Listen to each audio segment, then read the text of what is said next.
السلام عليكم ورحمة الله وبركاته. ما ogtahay inaanad ogaan karin inaad wax qabsan karto iyo in kale ilaa aad gaadho go'aan adag aanu gaari karin qof awood la mooyo qof kale. Inay indhahaaga ilmo ka timaado ma aha inaad daciif tahay. Marka aad yareed indhahaaga ilmo ayaa ka iimaanisay waxay calaamad ama tusaale u ahayd wax diidis ama wax doonid. waxaad qabsataa way yar yihiin shalay iyo maanta halkii baa taagan tahay wax ma qabsadaa tahay laakiin waa inaad ogaataa inaad ka horeyso kuwa badan oo aan jeclayn inay wax qabsadaan ba waxba maskaxdaada ku soo noqonaya wulibana waan hubaa ma aha wax farxad leh ee waa murugo ku soo marta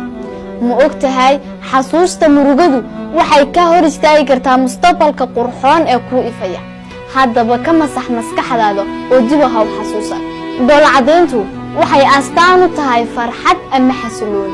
ma ogtahay doola cadeynta haddii aad cadeyso inay naftaadu u qaadanayso inaad ku qanacsan tahay waqtiga maanta haddaba adigoo farxad isku haya maxaad u raadinaysaa wax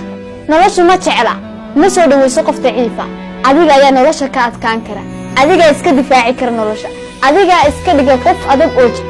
ha aaminin dadku waxay ka maleeyaan ha ku fikirin talow aniga dadku maxay iga aaminsan yihiin adigu naftaada maxaad ka aaminsan tahay adigu waa inaad ogaataa waxa tahay dadku ka aaminsan yihiin inaad waxba ahayn mati adigu waxa tahay qof awood leh waxa tahay qof aqoon leh waxa tahay qof xirfad gaar ah leh waxa uu alla ku siiyay hibooy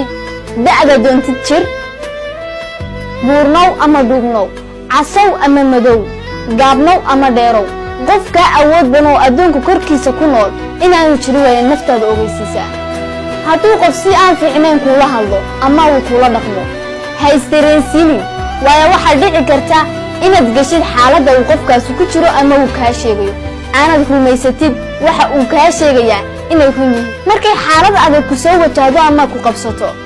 hamoodina wax walba adig kugu dhacaan hamoodina inay kali kugu tahay maxaa yeelay haddaad hareerahaaga aragtid waxaad arki kartaa kuwa kaa daran oo is odhan kartid caawi adiguna haddaad dadaashid hubaal waad ka baxaysaa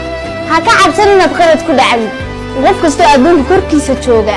oo guulaystay ma uu guulaystay ilaa uu khalad sameeyey samee khalad laakiin sax si wax kastaba kugu hagaag waxa tahay qof wadana haddii aad rabtid inaad ogaatid fiiri waxyaabaha ilaahay kugu deeqay ay ka mid yihiin xubnaha jirkaaga garashadaada maankaaga garaadkaada iyo waliba diintaada oo aan lagu qiimeyn karin maal iyo xoolaba guulayso walaa